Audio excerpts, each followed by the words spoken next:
Hello students. आज हम class 12 की एजी केमिस्ट्री में जो अगला टॉपिक पढ़ने जा रहे हैं वो हमारा अगला टॉपिक है मृदा कॉलॉइड्स के गुण। देखो, मृदा कॉलॉइड्स के जो गुण होते हैं वो कॉलॉइडी कणों के समान ही होते हैं, लेकिन फिर भी मृदा जो कॉलॉइड्स हैं उनमें कुछ विशेष गुण पाए जाते हैं। ठीक है, यानी जो कॉलॉइड्स हैं उनसे हटकर कुछ विशेष गुण होते हैं, उन गुणों की चर्चा हम यहां पर कर रहे हैं। ठीक है, देखिए पहला जो गुण है वो है सहसंजन एवं आसंजन। ठीक है, कौन सा गुण है? सहसंजन एवं आसंजन। सहसंजन क्या है? सहसंजन मतलब समान गुणों वाले अणुओं के मध्य आकर्षण क्या कहलाता है? सहसंजन। यानी ऐसे अणु जिनके गुण समान हैं उनमें जो आकर्षण बल लगेगा, जिस आकर्षण बल से वो एक दूसरे को आकर्षित करेंगे, उसी आकर्षण बल को हम क्या कहेंगे?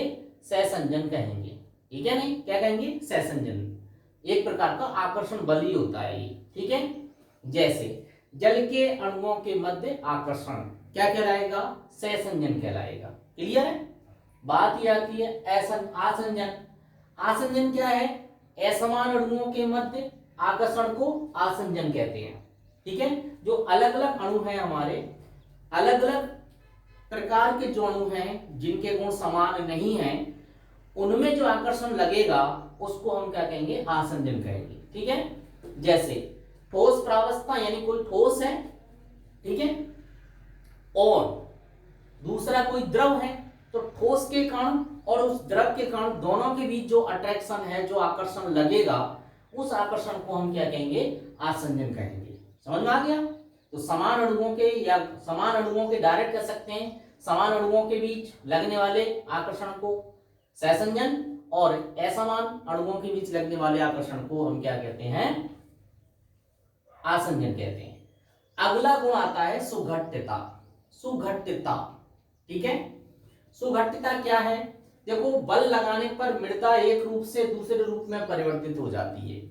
यानी अगर बल लगाया जाए तो मृदा एक रूप से किसमें चली जाएगी? दूसरे रूप में परिवर्तित हो जाएगी। और यदि उसी बल को वापस हटा दिया जाए, यानी बल वापस हटाने पर, यानी बल हटाने पर वापस उसी रूप में आ जाती है। यानी अगर बल को हटा दिया तो वापस उसी रूप में आ गई। ठीक है, ठीक है, तो इसी को हम क्या कहते हैं? सुघट्यता कहते हैं। इसी को हम क्या कहते हैं? सुघट्यता कहते हैं। ठीक है ना? इसको क्या, देखो, बल लगाने पर मृदा एक रूप से दूसरे में परिवर्तित हो जाती है एवं बल हटाने पर वापस उसी रूप में आ जाती है। इसी गुण को हम क्या कहते हैं? सुघट्यता कहते हैं। ये जो गुण है सबसे ज्यादा किसमें पाया जाता है? मोंट मोरिलो नाइट में सबसे अधिक सुघट्यता पाई जाती है। यानी ये में सबसे अधिक सुघट्यता पाई जाती है, यानी ये सबसे अधिक होता है। ठीक है, यहां पर ये पॉइंट हमें मेंशन करना है, जो मैं यहां लिख देता हूं अब इसके आगे। और ये सिलिकेट मृदाओं का गुण है। सिलिकेट जो मृदाएं हैं उनमें सुघट्यता पाई जाती है, ये चीज याद रखनी है। ये सिलिकेट मृदाओं में यह गुण पाया जाता है। मैं इसको रफ ही कर देता हूं और इसके आगे का ही पॉइंट हमें अब नोट करना है। ठीक है, इस तरीके से सिलिकेट मृदाओं में यह गुण पाया जाता है, याद रखना है। कौन सा वाला? सुघट्यता वाला। ये सब मैं रफ कर रहा हूं यहां से सुघट्यता के बारे में समझा रहा हूं। इसके नीचे वाला पॉइंट ये है ना, जो नीचे हमने पढ़ा था उसके बाद ये, और फिर उसको हम नोटिस करके लिखेंगे क्या है?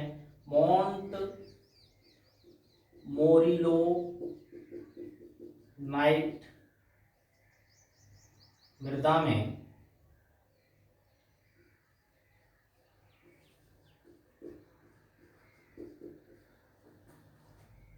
ये गुण सबसे अधिक होता है, या सुगठिता सबसे अधिक होती है,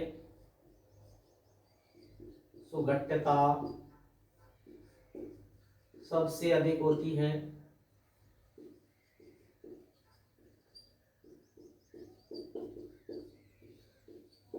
ठीक है, ऐसे हमें याद रखना है। कौन सी में? केओलिनाइट, केओलिनाइट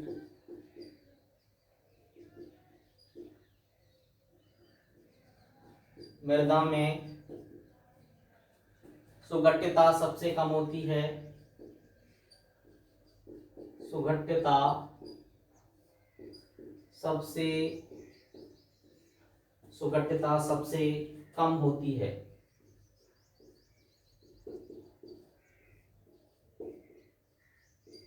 ठीक है, तो ये पॉइंट हमें याद हो जानी चाहिए, क्वेश्चन भी बनता है तो याद रखना है। ठीक है, तो सुगठिता का मतलब क्या है कि मृदा पर बल लगाएं तो वो एक रूप से दूसरे रूप में बदल जाए, और यदि उसी बल को हटा लें तो वह अपने पहले वाले रूप में आ जाए, उसका ये गुण कहलाता है सुगठिता। ठीक है, अब हम अगला पॉइंट जो तीसरा जो गुण है वो पढ़ने जा रहे हैं। ठीक है, ऊनी पिंडन व विऊनी पिंडन। ठीक है, ये अब हम पढ़ने जा रहे हैं। तो अगला जो थर्ड गुण है वो क्या है?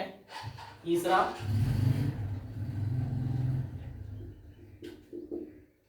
तीसरा जो गुण है वो है ऊनी पिंडन, ऊनी पिंडन व विऊनी पिंडन।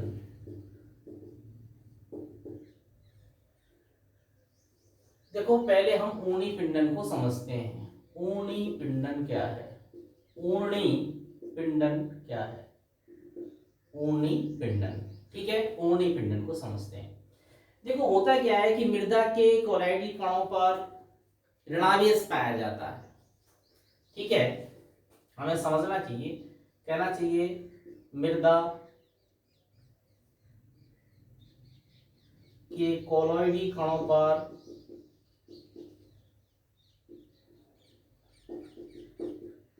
मृदा के कोलॉइडी कणों पर ऋणावेश पाया जाता है। कोलॉइडी कणों पर ऋणावेश पाया जाता है।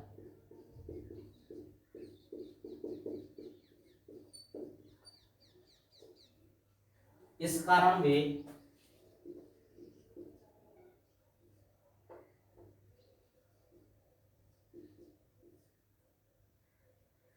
ये दूर दूर रहते हैं, निलंबन में पड़े रहते हैं।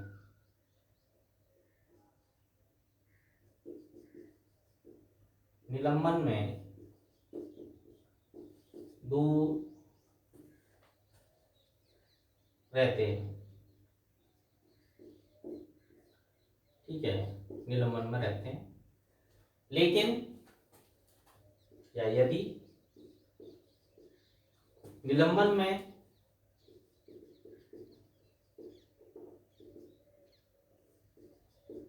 थोड़ा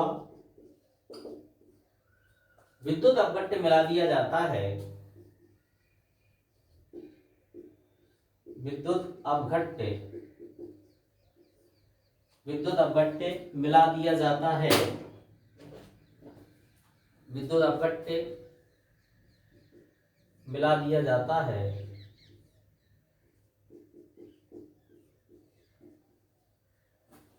तो कोलॉइडी कणों का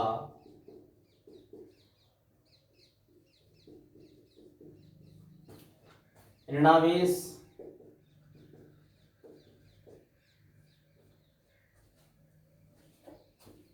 समाप्त या कम हो जाता है। समाप्त या कम हो जाता है। समाप्त या क्या हो जाता है? कम हो जाता है। इसलिए कोलॉइडी कण कोलॉइडी कण समुच्चय बना लेते हैं, समुच्चय के रूप में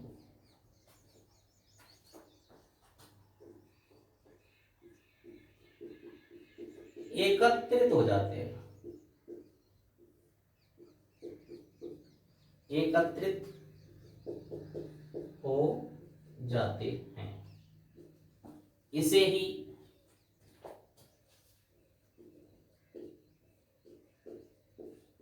ऊनी पिंडन कहते हैं।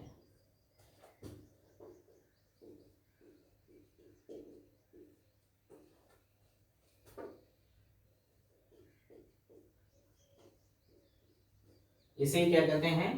ऊनी पिंडन कहते हैं। ठीक है, ये चीज याद रखनी है हमें, ये पॉइंट हमें याद रखना है। ठीक है, तो ऊनी पिंडन का मतलब क्या हुआ कि मृदा कोलॉइडी कणों पर जो ऋणावेश होता है, इस कारण ये निलंबन में रहते हैं, यानी अलग अलग रहते हैं।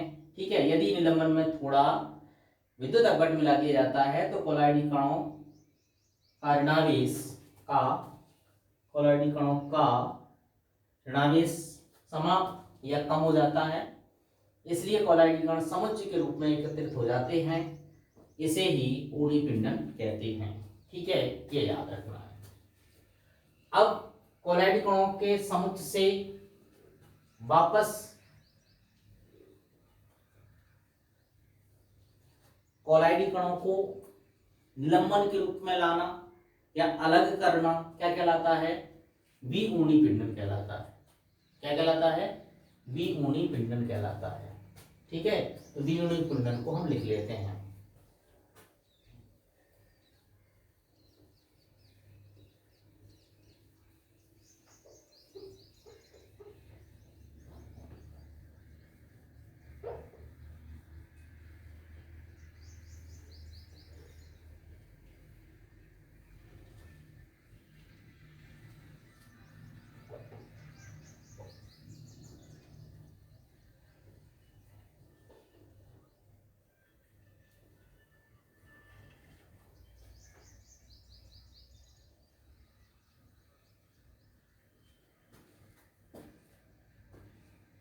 ठीक है, विऊनी पिंडन, विऊनी पिंडन, विऊनी पिंडन।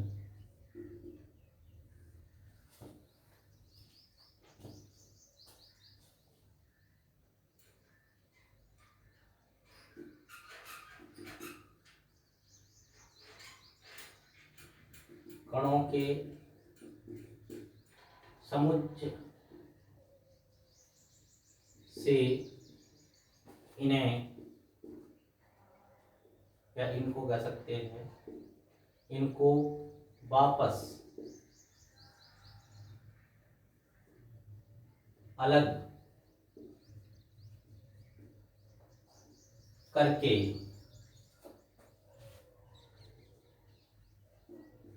निलंबन में लाना विऊनी पिंडन कहलाता है। विऊनी पिंडन कहलाता है, ये याद रखना। कोलॉइडी कणों के समुच्चय से इनको वापस अलग करके निलंबन में लाना क्या कहलाता है? विऊनी पिंडन कहलाता है। ठीक है, अब हम अगला गुण पढ़ने जा रहे हैं, वो है फैलाव एवं संकुचन। ठीक है, फैलाव एवं संकुचन।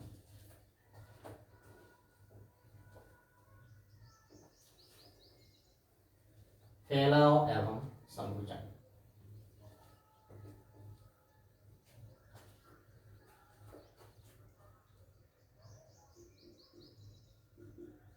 फैलाव एवं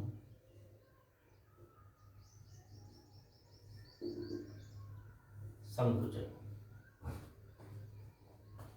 फैलाव एवं संकुचन क्या है? तो हम लिख सकते हैं, मृदा का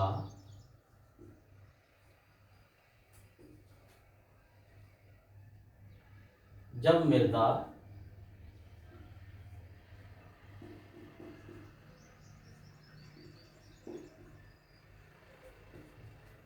जल के संपर्क में आती है तो यह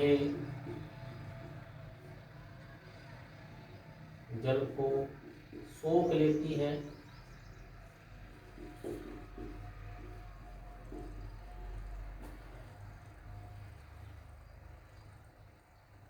और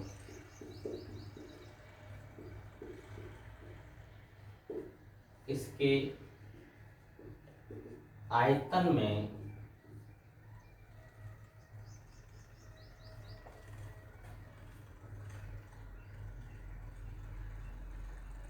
वृद्धि होती है।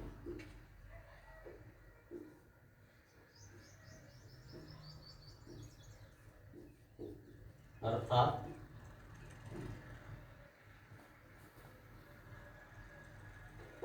या सीधा लिख सकते हैं जो कि मृदा के फूलने से होती है।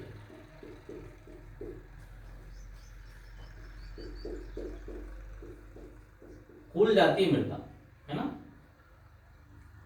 भाई, जल सोख लेगी और क्या हो जाएगी, फूल जाएगी, है ना। आपने अक्सर देखा भी होगा कि जैसे ही हम मिट्टी में पानी डालते हैं तो उसका वॉल्यूम बढ़ता है, आयतन बढ़ता है, क्योंकि वो जल को सोख लेती है, उसके अंदर जल के अणु प्रवेश कर जाते हैं और इसी को हम फिर क्या कहेंगे, फैलाव कहेंगे। क्लियर है, यानी फैल जाती है मृदा, ठीक है। और सूखने पर, ठीक है, और सूखने पर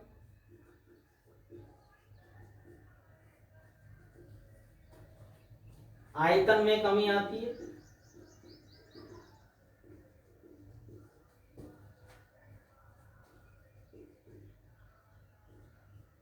सूखने पर आयतन में कमी आती है।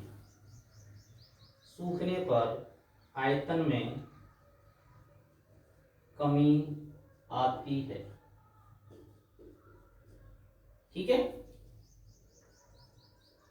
आयतन में क्या हो जाएगी, कमी आ जाएगी, क्योंकि जल बाहर निकल जाएगा। तो इसी को हम फैलाव एवं संकुचन कहते हैं, ठीक है। इसी को हम क्या कहते हैं, फैलाव एवं संकुचन कहते हैं, ठीक है। यह कह सकते हैं इस प्रकार मृदा में फैलाव एवं संकुचन होता है।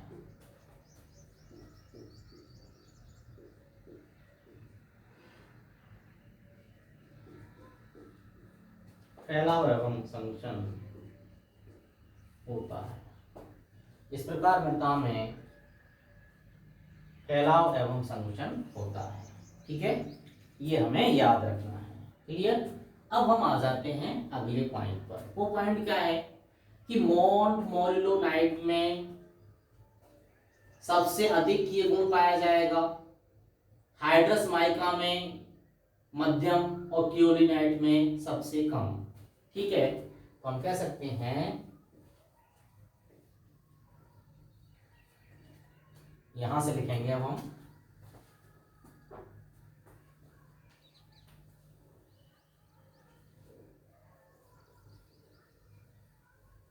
अगला जो पॉइंट वो ये है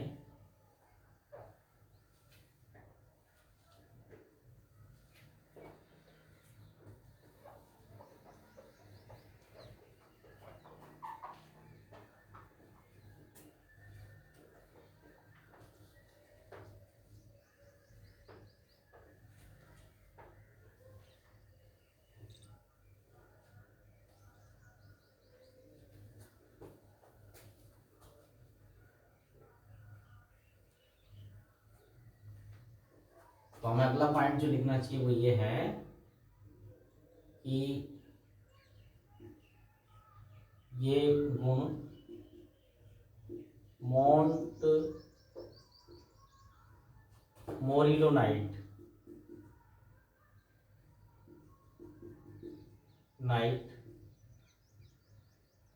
मृदा में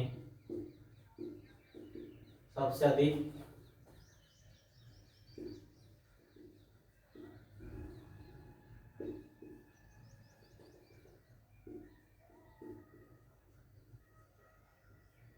हाइड्रस माइका में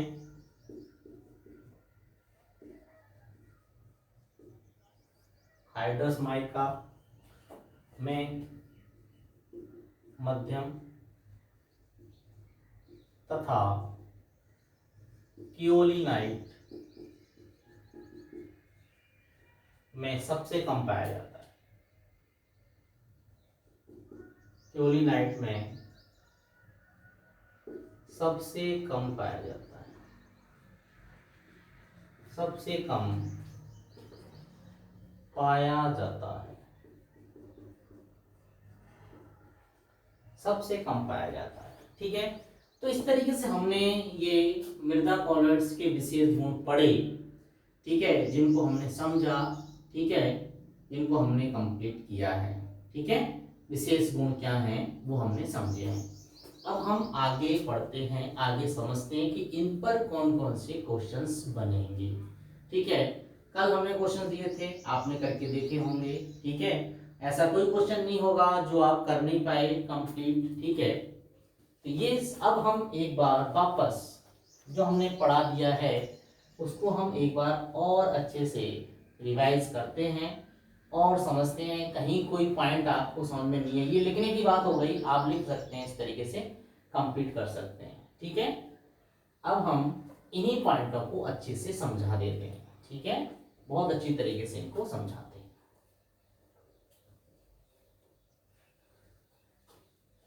हमने इनको जल्दी जल्दी लिखा और समझा भी। अब हम इसको थोड़ा डीपली लेकर के इन पॉइंटों पर वापस डिस्कशन कर लेते हैं। ठीक है, हमने पढ़ाया सबसे पहले सहसंजन।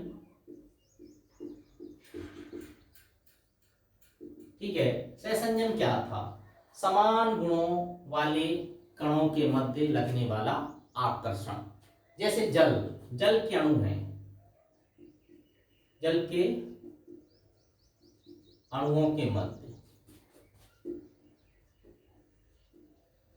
आकर्षण क्या कहलाएगा? सहसंजन कहलाएगा। अब जल के अणु हैं, जैसे ही संपर्क में आएंगे इनमें क्या लगेगा? अट्रैक्शन लगेगा। ठीक है, ये एक दूसरे को आकर्षित करेंगे। ठीक है ना?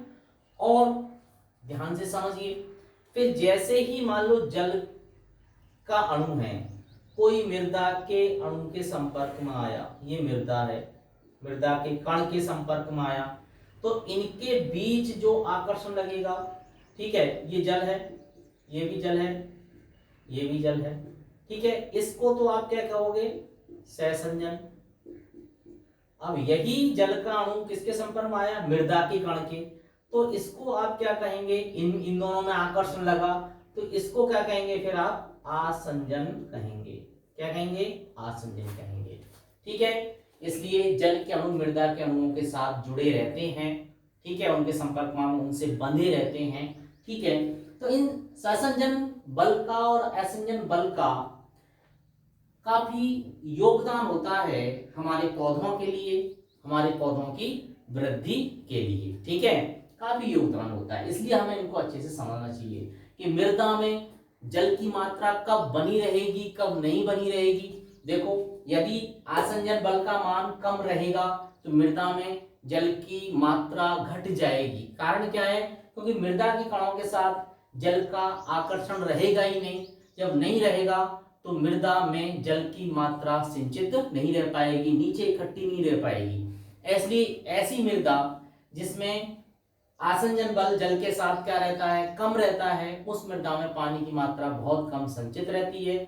और ऐसी मृदा जिसमें जल के साथ आसंजन बल का मान ज्यादा होता है, बहुत ज्यादा होता है, उस मृदा में जल काफी देर तक संचित रहता है, नमी बनी रहती है। ठीक है, इसलिए हमें ये पॉइंट अच्छे से समझने चाहिए। ठीक है, तो सहसंजन और असंजन हमने समझ लिया अच्छे से। ठीक है, अब हम अगला जो पॉइंट पढ़ने जा रहे हैं वो है सुघट्यता। अगला पॉइंट क्या था हमारा? सुघट्यता। ठीक है, सुघट्यता को पढ़ा हमने।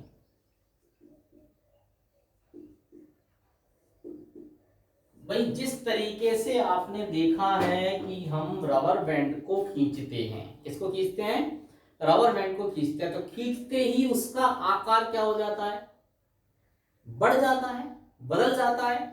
और जैसे ही हम उस बल को हटा देते हैं तो वो रबर अब पुनः अपने उसी आकार में आ जाती है। तो यही प्रॉपर्टी, यही गुण हमारा कहलाता है सुघट्यता कहलाता है। ठीक है, यही गुण किसके अंदर होता है? हमारी मृदा के अंदर होता है। यानी जैसे ही उस पर हम बाह्य बल लगाते हैं तो उसमें हम ये कह सकते हैं, क्या हो सकता है?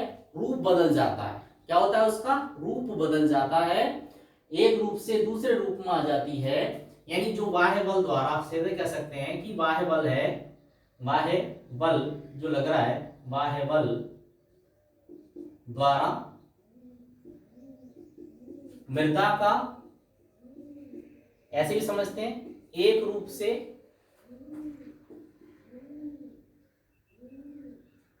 मृदा के रूप में परिवर्तन, ऐसे समझ लो शॉर्ट में। बाह्य बल द्वारा मृदा के रूप में परिवर्तन होना।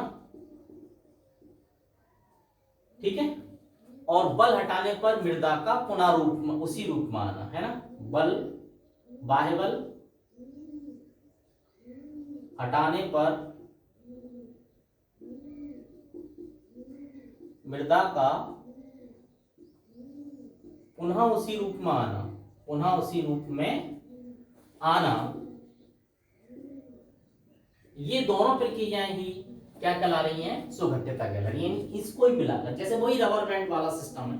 ठीक है, तो अब ये प्रॉपर्टीज किस किस में ज्यादा पाई गई, किसमें कम? तो मोनमोरिलोनाइट में ये प्रॉपर्टीज बहुत ज्यादा पाई गई और केओलिनाइट में ये प्रॉपर्टी सबसे कम पाई गई, ये गुण सबसे कम पाया गया। ठीक है, इस तरीके से हमने समझा। अब हम इसके बाद अगला पॉइंट जो हमने पढ़ा वो क्या पढ़ा था? ऊर्णी पिंडन और विऊर्णी पिंडन। ठीक है, ऊर्णी पिंडन क्या था? ऊर्णी पिंडन का मतलब क्या था कि देखो, ऊर्णी पिंडन और विऊर्णी पिंडन दोनों समझाता हूं मैं आपको, दोनों का मतलब समझिए। देखो, एक हम ऐसे मान लें कि कोलाइड विलयन है, तो इसमें जल होगा और कोलाइड विलयन, यानी एक सॉल ले लें। ठीक है, तो कोलाइडीकरण ये हो गए, ये कोलाइडीकरण बहुत दूर दूर एक दूसरे से हैं, ऐसे ये कोलाइडीकरण है। सही है। अब जब कोलाइडीकरण इस तरीके से अलग अलग हैं तो इसको हम ये कह सकते हैं कि निलंबन है। क्या है? निलंबन। ऐसे मान लो निलंबन बना हुआ है ये। वैसे ये शब्द अलग है, इसका हम डीपली अर्थ निकालें तो बिल्कुल अलग अर्थ हो जाता है। सस्पेंशन कह रहे हैं। सस्पेंशन का मतलब ये कि कोलाइडीकरण बिल्कुल उस जल के अंदर ऐसे घूम रहे हैं, लटके हुए हैं। जैसे आपने देखा है कि चौक को जैसे ही जल के अंदर डाल देते हैं, उसके चूर्ण को, तो वो कण अलग अलग दिखाई देते हैं। ऐसे ही आटे का जो हम आटा डालते हैं, है ना, तो वो भी कण हमें अलग अलग जल के अंदर क्या होगा? दिखाई देंगे। जैसे स्टार्च को डाल दें, ठीक है, तो कण अलग अलग हैं, तो ये निलंबन है इसका। ठीक है, लेकिन जैसे ही इसमें क्या डाल दिया? विद्युत अपघट्ट कोई भी डाल दिया, विद्युत अपघट्ट, विद्युत अपघट्ट समझते हो, धनायन और ऋणायनों से मिलकर बना यौगिक, जिसके विलयन में विद्युत धारा प्रवाहित होती है, यानी वो आयनों में टूट सके, धनायन ऋणायन में टूट सके। जैसे फॉर एग्जांपल NaCl, तो इसमें Na आयन है और Cl माइनस आयन है, मान लो इसको इसके अंदर डाल दिया, तो आप जानते हैं क्लोराइड, जो मृदा क्लोराइड है उन पर क्या कैसा आवेश होता है? ऋणावेश की लेयर रहती है, ऋणावेश की क्या रहती है? परत रहती है, ऐसे ये। अब जैसे इसको डाल देंगे तो ये जो धनायन है इस ऋणावेश, ऋणायन के साथ क्या करेंगे? क्रिया करेंगे और इस पे से ऋणावेश को क्या करेंगे? हटा देंगे। तो अब ये सारे कण एक जगह ऐसे समुच्च के रूप में आ जाएंगे। ये इनका क्या बन जाएगा? समुच्च बन जाएगा। और जब ये समुच्च बन जाएगा तो इसी समुच्च बनने की प्रक्रिया को, निलंबन नहीं रहा, क्या बन गया? कणों का एक समुच्च बन गया, निलंबन समाप्त हो गया। ठीक है, तो इसी प्रक्रिया को हम क्या कहेंगे, ऊर्णी पिंडन कहेंगे। और यदि वापस ऐसा कुछ संभव हो सके कि हम इसको किसी में डालकर, किसी माध्यम में डालकर वापस इसको अलग अलग कर सकें, यानी वापस इसी फॉर्म में ला सकें, तो ये विपरीत प्रक्रिया क्या कहलाएगी, विऊर्णी पिंडन, विऊर्णी पिंडन। ठीक है, यानी हम इन समुच्च बने हुए कणों को इसी रूप में ले आए, इस वाले रूप में ले आए। ठीक है, तो यही प्रक्रिया क्या कहलाएगी हमारी, क्या कहलाएगी भाई, विऊर्णी पिंडन कहलाएगी। समझ में आ रहा है, ये चीज क्लियर हो गई होगी आपकी, सही है। अब मैं आपको बता रहा था फैलाव एवं संकुचन, फैलाव एवं संकुचन, वो हमें अब समझना है।